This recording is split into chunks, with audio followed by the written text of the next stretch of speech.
we're rolling. This is it. This is the whole pod. This is it. We're doing it. Let's do it. We're doing it. So yeah, this is one of these super pomp and circumstance kind of deals. But you'll have a good time. We're rolling. Now, do I always look at you, or do I ever look at the camera? So I don't break the third wall. You can. You can look at the camera. Okay. Some people like it. Some people like to talk to the camera, like, listen, listeners, Well, I'm talking to you. It's like those moments in the movies where they like look at you, so like the audience knows. Right. You get the joke. Right. The Office. I think The Office started doing that. Did they? No, I was thinking more like Jim Carrey, like the Grinch. I think might have done it once. He did do it once. Yeah, right? He did do it once. He broke the third wall in The Grinch. Yeah. Just to let you know that he's looking at you. That's right. But, all right, man. So, my guest today at Frankie Say is Jared Tipton, owner and chef of 8 Open. And right before the pod, you were talking to the ladies, talking about why is it called the numeral 8TE? Actually, they don't talk like that. That's a terrible impersonation of those nice ladies. But they're asking you questions like, why is 8 Open the restaurant on the corner of 6th and Main? Why is it the numeral 8, then TE, and then Open? This screws people up. I think it's a great name, but why? Well, originally, when I tossed the name to my wife for it to be the name of the food truck, she thought I was talking about the word 8, like we ate food, and I was talking about the number 8. And so I was like, man, why don't we just put it together? Because then it's kind of something cool and different, and they'll make you think about it and remember it. Well, it worked. People think about it. They see that. First timers are like, well, that's a pretty cool name of a restaurant. But I'll tell you, your restaurant, 8 Open, in my opinion, has taken Quincy by storm. So, do you remember the very first time, like before you opened 8 Open? Remember our conversation on the promenade? Yeah. And we were talking about location. And you chose a very good location. From a real estate perspective, it's very open. Who did the decor? Like when you walk in, it has a certain urban feel to me. Yeah, I mean, I'd like to take the whole credit for it, but no, Kim, she did everything. Your wife? Yeah, my wife, Kim, and then my dad and my uncle. I had like this vision, and I don't think it could have turned out any closer to what I envisioned. I mean, the openness, the floor was like a new floor just put in. We weren't like super amped about it. But I think she did fantastic, like matching it with the color scheme and the black ceiling. And I'll tell you, like to get that certain green on the long wall where our logo is, I mean, it took months of going back and forth and talking with Evan Klauser at Sign Pro to like get it. And we finally got that figured out. And then it just kind of all came together after that. So I had lunch there today, and I brought brought our crew in, right? And I got the KT Hot. What did Hopper get?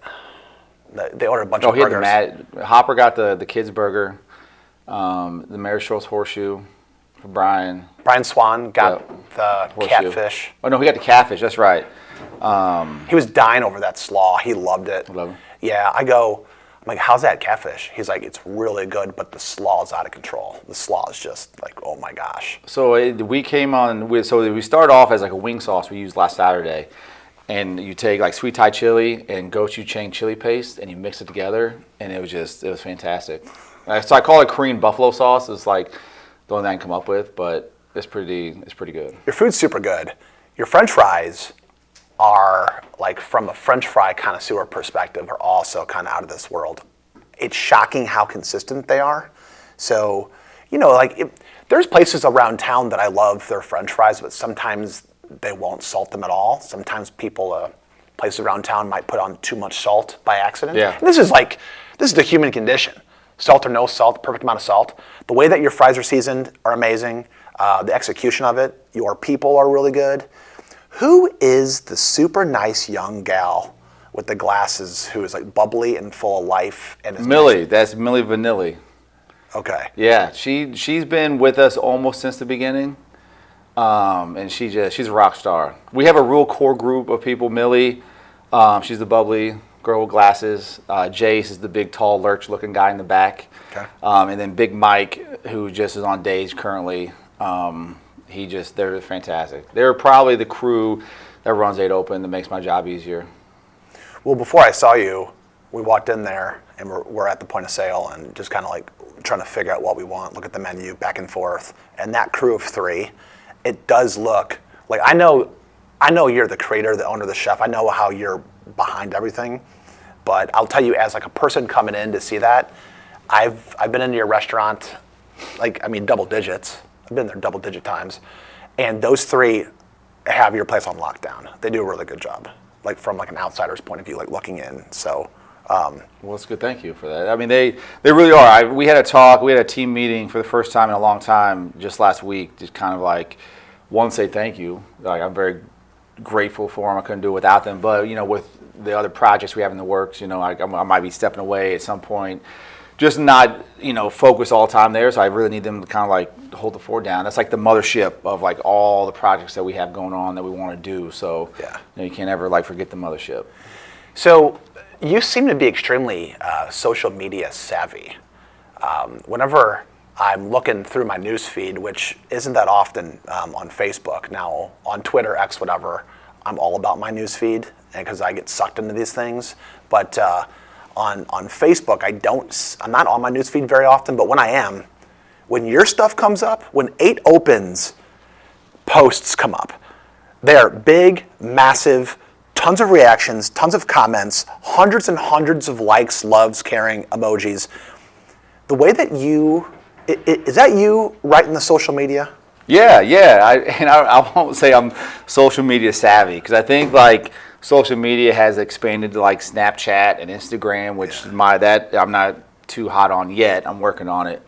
But yeah, Facebook. I mean, I try to like stay positive, upbeat, and have fun. I mean, it's kind of try what we do in the restaurant, always upbeat, having fun, loving life. I mean, some of my, like Kim gets mad at me sometimes because some of my posts are like corny, or like my wonderful Wednesday or thankful Thursday, or I did like a tease Tuesday because I was super excited about what we were doing this week.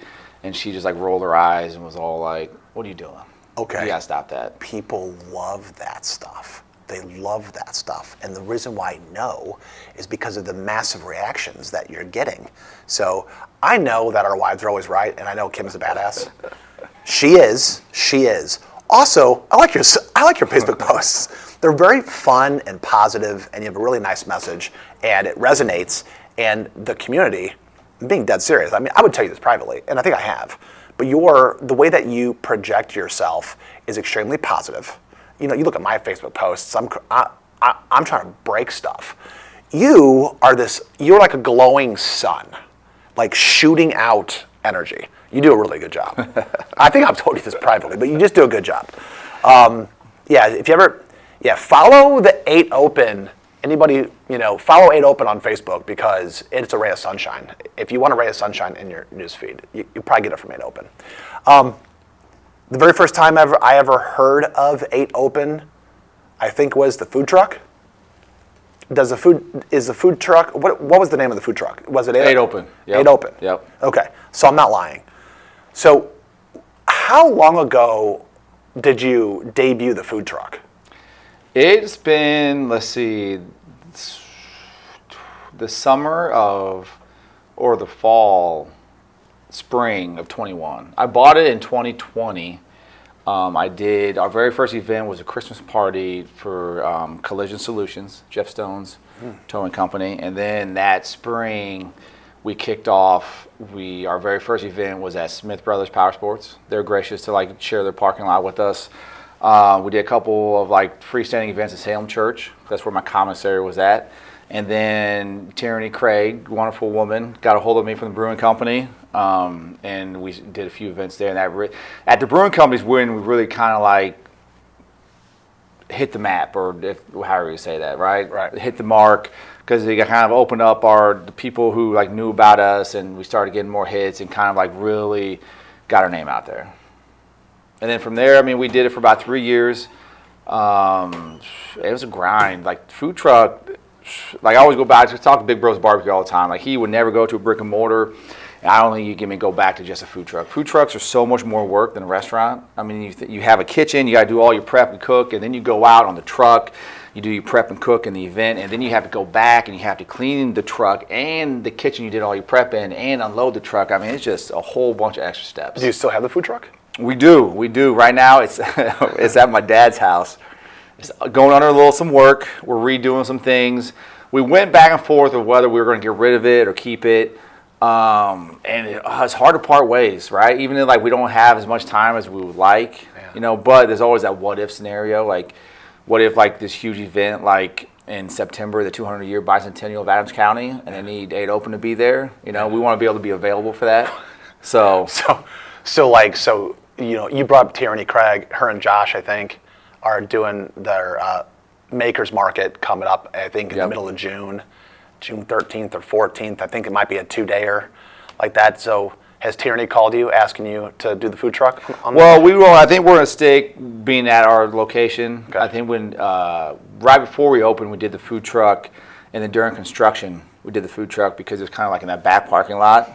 But this previous, I would have been the fall Makers. Everything was done, at least enough for the Makers Market. We were open, and it was just. They go to the corner, so we were just jamming all day. And we didn't need the food truck. Your name came up a couple days ago. We were at Quincy Brewing Company, and the 6th Street, part of the 6th Street Promenade Committee was talking about the August 16th event, which is the District Street Concert, where we're having an AC/DC cover band, a big blowout, huge event, right in front of your store, right there in the middle of the intersection. We're talking, your name came up because we kind of thought about so Jeremy Platt's in for barbecue over at Platt Daddy's at 6th and Hampshire, right? And then, because the promenade is coming together very slowly with more stuff. There's lots of events planned. We've got your restaurant, got Jeremy Platt's restaurant, and we got some other stuff brewing, right? And stuff is kind of turning into, you see what Josh Craig did today? Yeah. So Josh Craig today, within the past hour and a half, put up all those posts up there in the Mid-Block Plaza.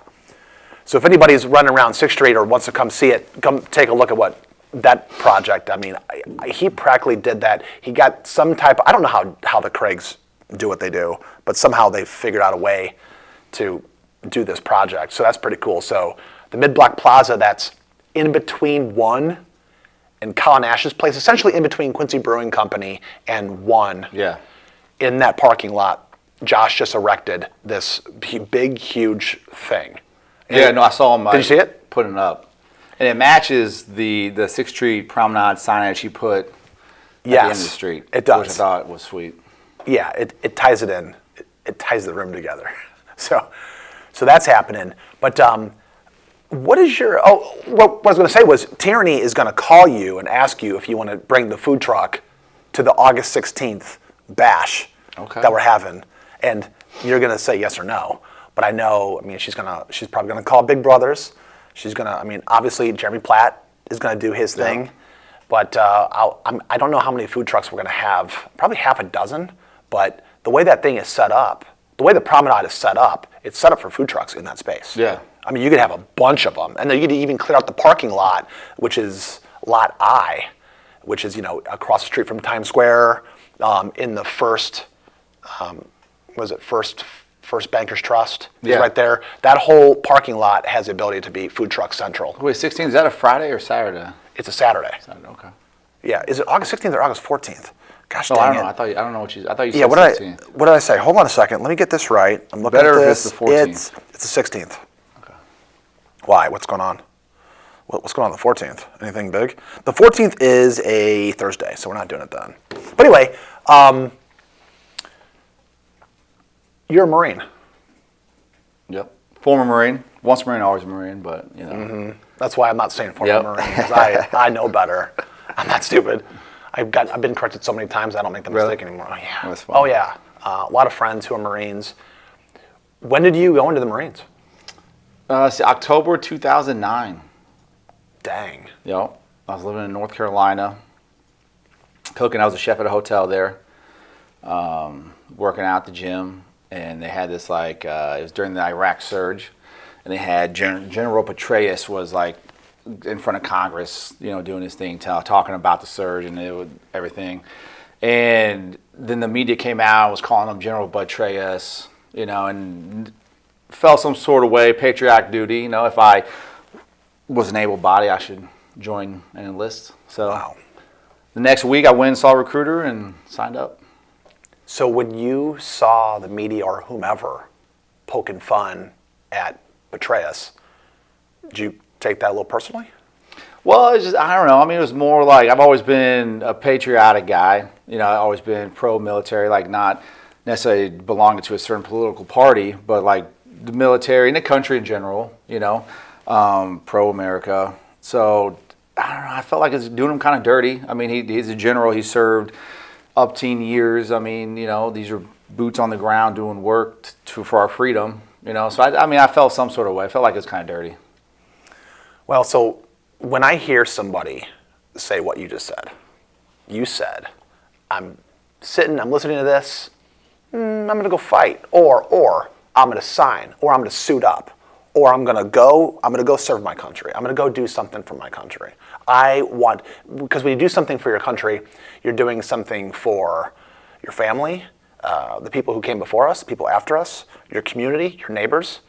It's a big deal, okay? It used to be, you know, I think James Madison was like 19 years old when he started getting involved. He was 19 or 20 years old when he started getting involved with writing some of the things that he wrote.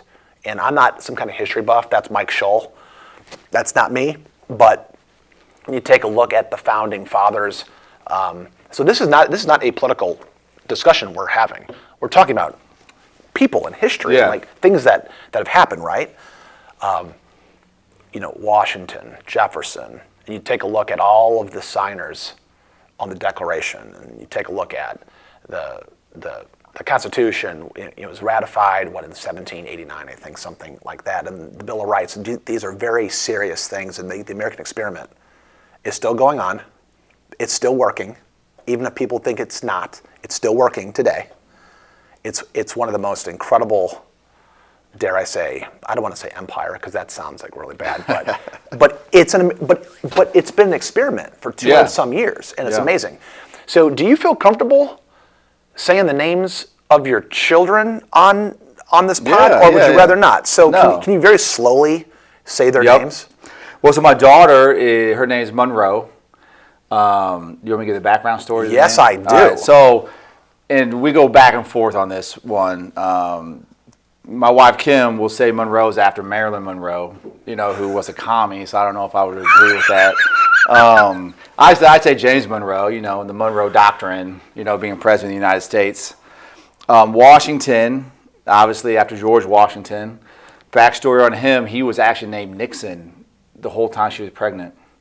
And then like a week before she was slated to go in and get induced, I was like, listen, I like Nixon, but I think Washington's the name. And she had brought that name up when we first were like looking at names, and I kind of like said no.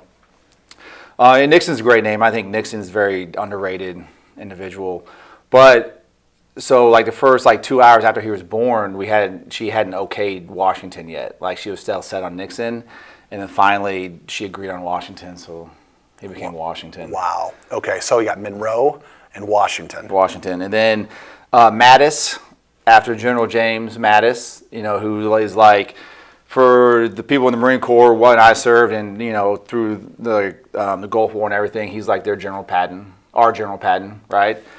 Great general, fantastic. And there's only two people that I know of whose first name is Mattis, and it was so my best friend from the Marine Corps, Colin Goldsmith, called me like a year after my son was born and was like, "Hey, are you okay if I name my son Mattis?" Because his wife was pregnant and they couldn't agree on a name, and the only name they liked was Mattis. So I gave him my blessing. Wow. Yep. Okay, and so what about the last one? So Atlas, he was a lot like Washington. His name was Maverick. I mean, Maverick's a cool name. Yeah. Right? For almost a whole pregnancy. And then like a good friend of mine, I found out his son's name's Maverick, and then like we were talking to this person, and their kid's name was Maverick, and not saying I was trying to like get names that no one else has, but I mean that's part of it, right? Like I don't know, that kind of figured into it. Yeah. So then like one night I just like rattled off a list of names I'd been like thinking and stewing on it, because like sometimes I'll get like in my head and I'll stew on things like all day. I won't talk to anyone. I'll just talk to myself about it in my head. So then I just rattled off these names, and Atlas like stuck. So. What did Kim say about Alice? Oh, she loved it. Immediately? Yeah, yeah. Okay. Like I have all the names. Like I mean, I might rattle. Like you ever seen that the Mark Wahlberg movie with the teddy bear, and he's like listing the names. Like, yeah. So it was like that, and then finally, like when the Alice got, she just like hit it, and it was it. Yeah, so it's so interesting. So interesting that there's so much in a name, and I think a name like once the name is bestowed on somebody and that sets in, I feel like many times. I mean, I want to say all the time, but that's maybe too extreme. A lot of times, whenever you name that child, the child does become that name somehow. So I'll give you an example. Like, my firstborn is Alejandra, okay? When we're playing soccer, she wants to be a defender. She plays defense all the time. And, Alejandra is the Latin version of, so there's Alexandra, that's the Greek X.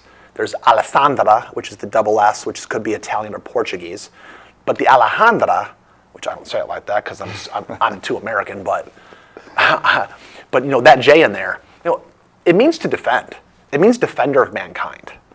And my daughter is a defender. She will defend anybody. She's like but I didn't tell her what that means. She just is. Like, Valentino means to be brave and to be loving, and he's the most loving child we have.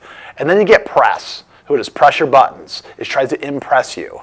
It's very loud. Yep. We went off the quadrisyllabic tone of Alejandra Valentino, and then we had Press. You gotta be careful what you name your kids. Yeah, well. So I gotta tell you, your son Washington, he's something else.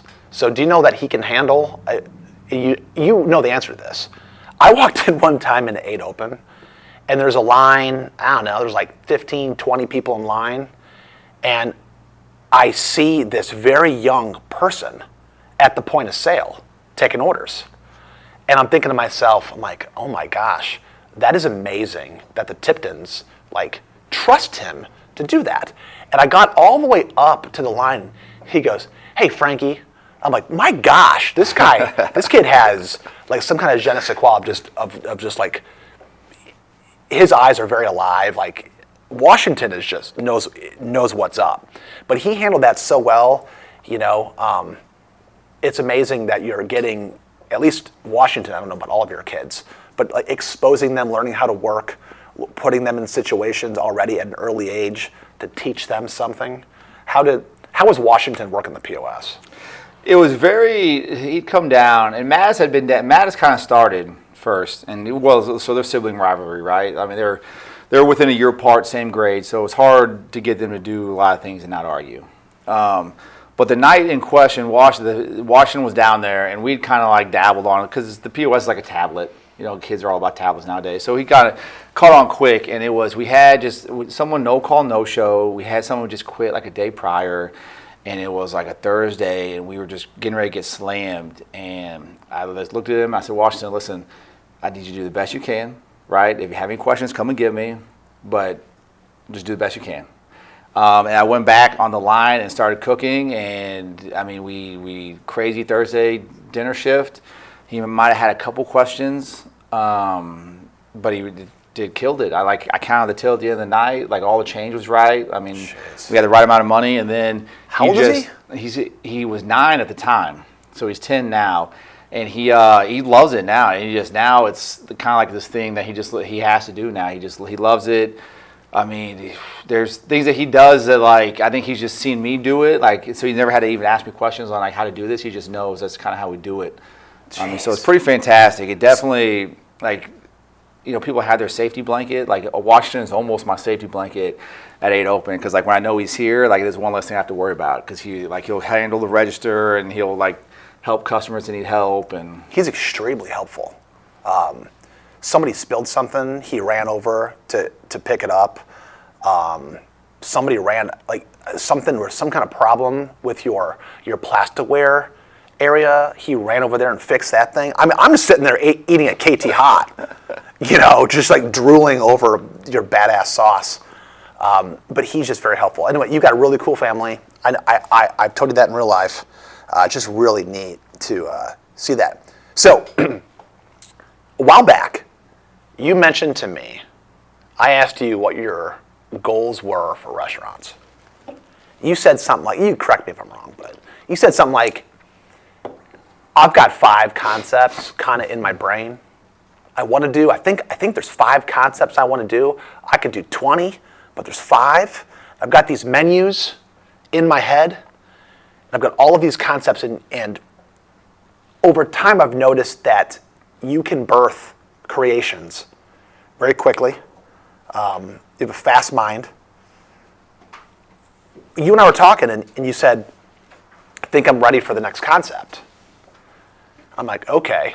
And you're like, so I think I'm going to open up this second one, but I want to do it on the promenade. So here's the big reveal. I know you've done something on Facebook already. And I know that Muddy River has already, I think Brittany has been kind of showcasing the new title, the new name of your new restaurant. But let's talk about it. All right. What's the name of your new restaurant? So the name is called Atlas's Slice. And of course, the logo is kind of like 8 Open, leaves you the question because there's an apostrophe after the S. And in correct English grammar, because I messaged Mrs. Fleer at Quincy Junior High School, who's my literature teacher, to make sure I was doing it right, because I didn't want to do apostrophe S because it'd be a lot of S's. So with the apostrophe after the S, it's still pronounced Atlas's Slice. But so that's it. It's chef crafted pizza and wings. So part of like every Saturday for the last like 4 or 5 months, we do our wing special, our wing extravaganza. Bruce Wings, actually, is Mattis's idea. They call it that. Off of Bruce Wayne. I don't know if you got that or not. Bruce Wings. So Bruce Wings. Yeah, Bruce Wings. Yeah. So we do like we'll do wings, 12 for $8, killer price. We've been running through different sauces. We always do our KT's hot sauce.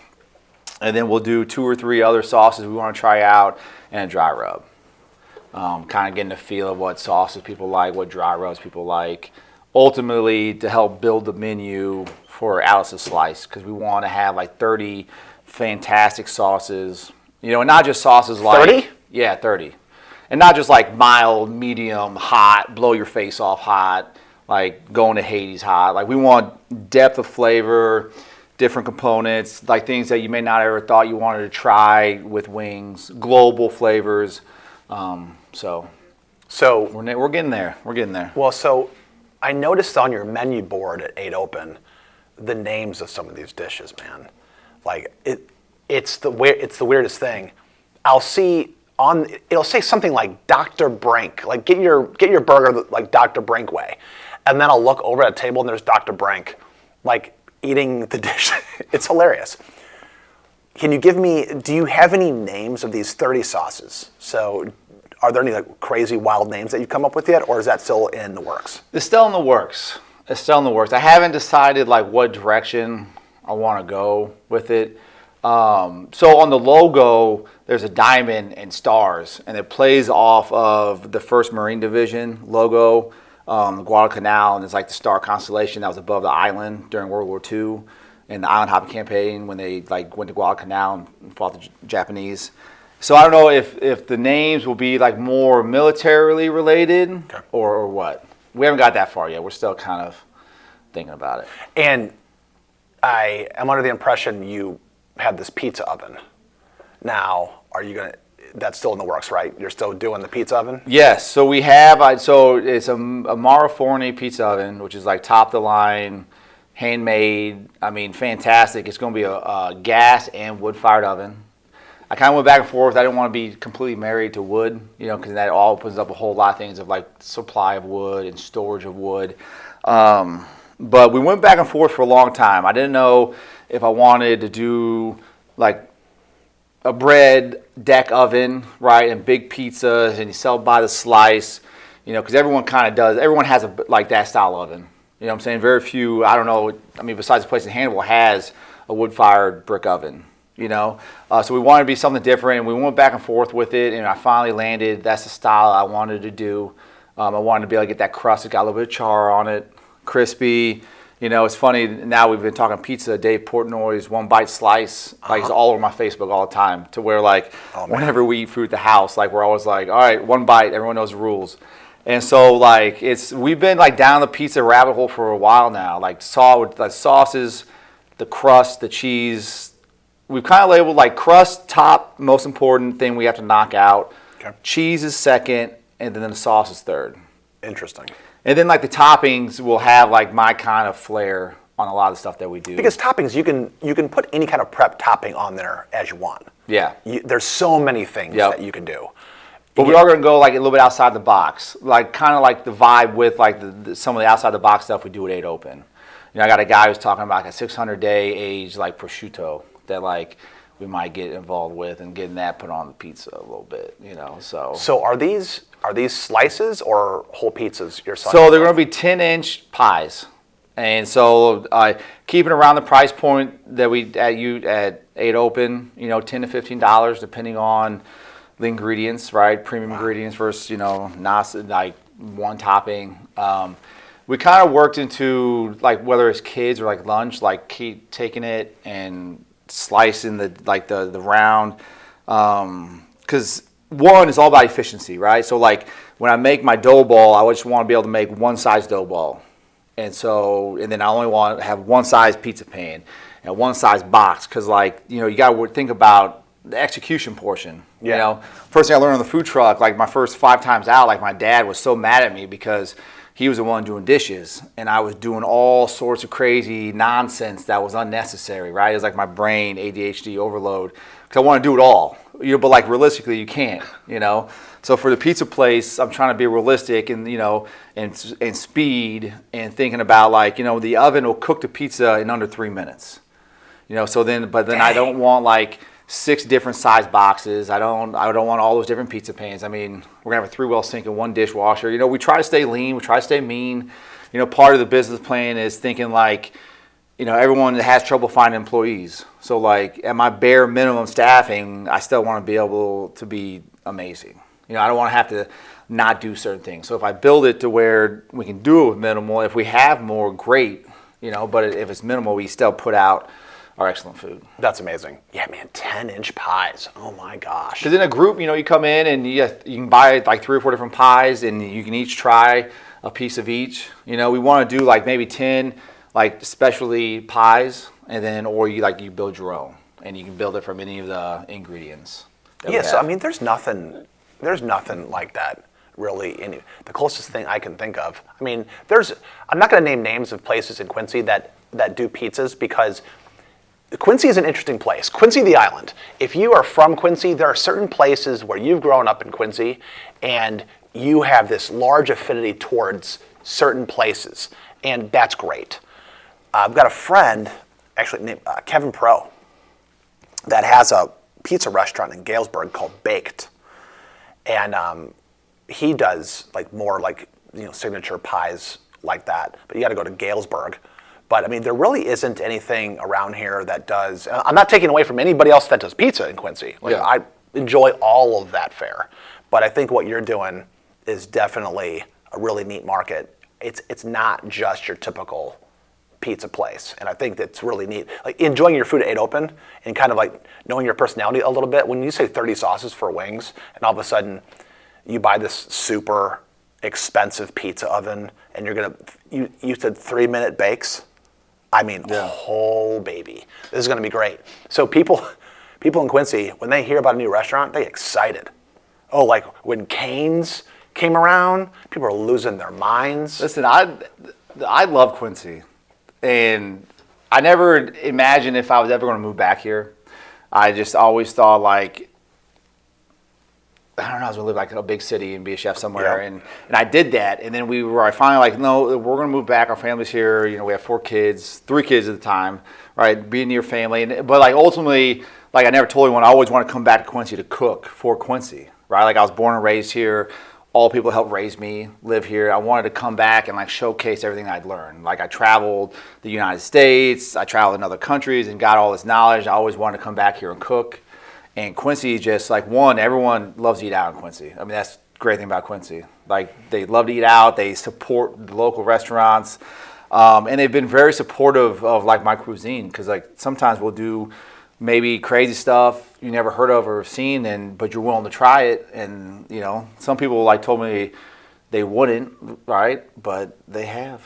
So They wouldn't, but they yeah, have. they have. Some people said like you find people who wouldn't want to try it, but we have the amount of people from old to young to whoever that come through my door to hit open. It's the full spectrum. I can't tell you that like I'm only catering to these people. It's the full spectrum. They all everybody. come and they enjoy it, and it's great. That's amazing. So your restaurant, Atlas's Slice, people are going to shorten it, Like, for example, I don't think anyone's shortening 8 open right now. Like, no one's saying 8-0 or 8. I'm going to 8. It's Well, they say 8 a lot. They do 8 a lot? Yeah, they do. Oh, really? Yeah, they do. Let's go to 8, or what's 8 doing? Or let's go. Okay, Yeah. okay, all right.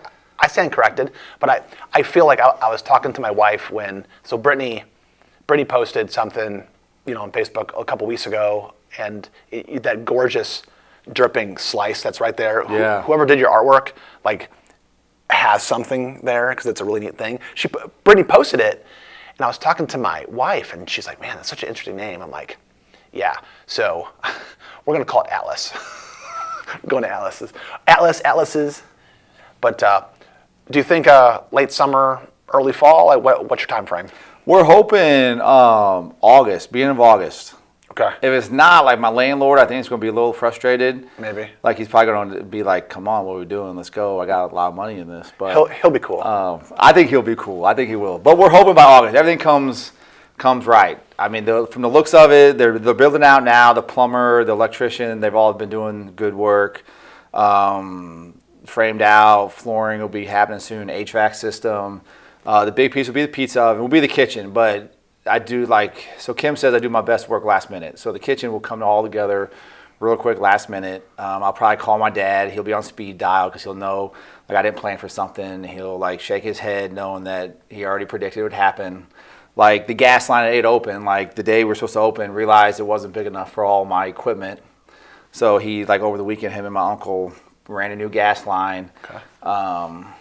Got it okayed by Peters, so there's nothing wrong with that. But yeah, so it'll come together quickly, and we're excited for it. Well, congratulations. You're killing it right now. You'll continue to kill it. Thanks for coming on the pod. Yeah, thanks for having me. See ya.